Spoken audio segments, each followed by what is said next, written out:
What excited the Khazars was that Kabbalah preached revolution. It said that Jews, as superior beings, were destined to rule the world. In the Zohar, which is the written text of Kabbalistic lore, we find the arrogance and ambition of the ancient Pharisees very much alive. In a typical passage, the Zohar teaches, living soul refers to Israel, who have holy living souls from above, and cattle and creeping thing and beasts of the earth to the other peoples who are not living soul. Only by the overthrow of the Gentiles, the Zohar asserts, can Israel regain its position as God's Shekinah glory on earth. The Zohar calls Gentiles Amalekites.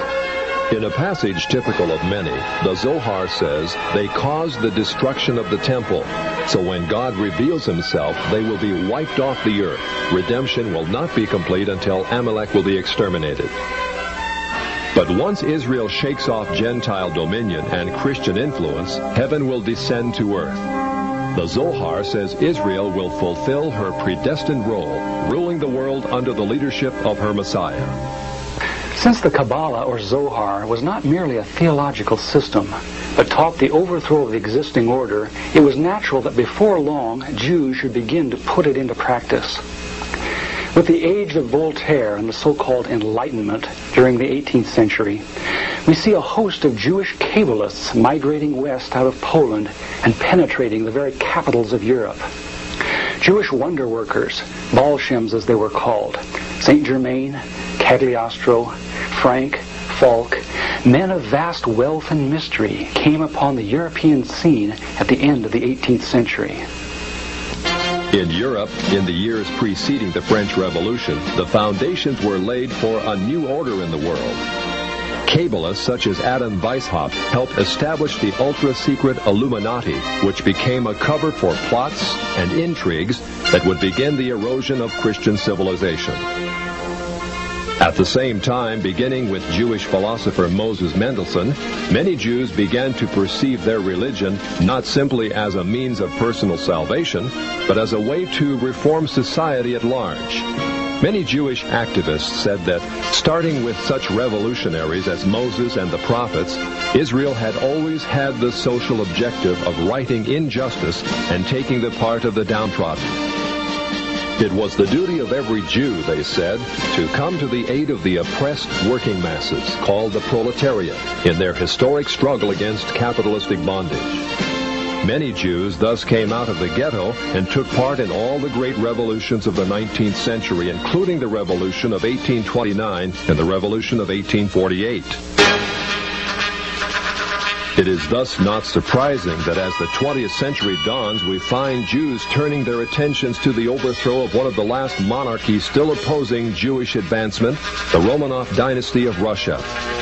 It is well known that the Jews had long hoped to overthrow the Tsar. It was natural, then, that Jewish philosophers such as Moses Hess and Karl Marx should contrive a philosophy that could make such overthrow possible. It was also natural that international Jewish bankers of New York, London, and Hamburg should finance it. The U.S. State Department, in its 3-volume report on the origins of communism in Russia, published in 1931, reveals how Jewish-controlled German banks under the leadership of Max Warburg conspired as early as 1914 to send large payments to Lenin, Trotsky, and others in their attempts to bring down the Tsar. As part of this conspiracy, Jacob Schiff, head of the New York Jewish banking house of Kuhn Loeb, invested at least $20 million, which would be close to $1 billion today, toward the establishment of Bolshevism in Russia. In its article on socialism, the Jewish Encyclopedia, published in 1905, freely admits that Jews in Russia were ripe for revolution.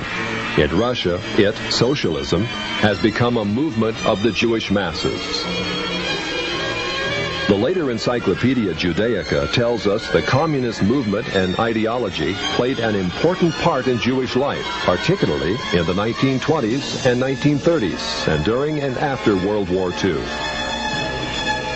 The Judaica, in fact, presents an extensive list of the most powerful Jewish leaders of Bolshevism, which included Trotsky, Sverdlov, Zinoviev, Kamenev, Litvinov, Kaganovich, and many others.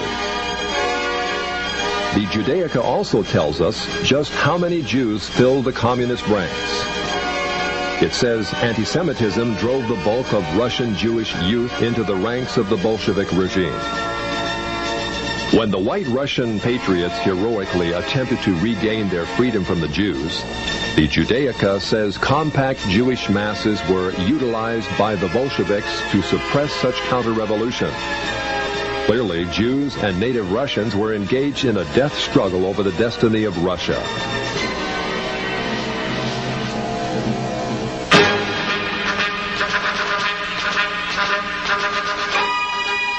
Unfortunately, the Jewish masses won.